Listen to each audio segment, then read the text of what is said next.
সালামুন আলাইকুম। ইদানিং আমি এইভাবে সালাম দেয়াতে বিতর্কের সৃষ্টি হয়েছে। আমি পবিত্র আল কুরআনের 6 নম্বর সূরা আল আনামের 54 নম্বর আয়াত থেকে সালামটি শিখেছি এবং এটি প্র্যাকটিস করার চেষ্টা করছি। নট অনলি দ্যাট, আল্লাহ সুবহানাহু ওয়া তাআলা পবিত্র আল কুরআনের অনেক আয়াতেই এইভাবে আমাদেরকে সালাম দেওয়ার কথা বলেছেন। তো এভাবে সালাম দেয়াতে আমাকে নিয়ে নানান জনের নানান রকম বকাঝকা করছেন। কাফির, মুশরিক, নাস্তিক, হিন্দু, বৌদ্ধ, খ্রিস্টান, অশিক্ষিত, মূর্খ, এগুলো তো রয়েছেই।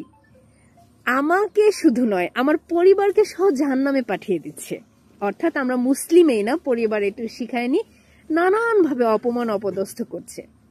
এখন স্বাভাবিকভাবে এগুলো যদি আপনাদের কারো ক্ষেত্রে হতো, এটা খারাপ লাগার কথা।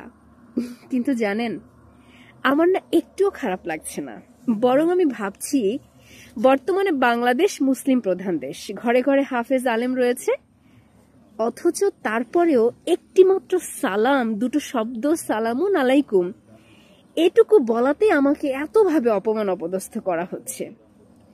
তো আফসোস হচ্ছে এবং ভাবছি যে আমাদের প্রিয় নবী করিম সাল্লাল্লাহু আলাইহি সাল্লামকে ওই আইয়ামে জাহিলিয়াতের যুগে কোরআন প্রতিষ্ঠা করতে গিয়ে না জানি তাকে কত কষ্ট পেতে হয়েছে।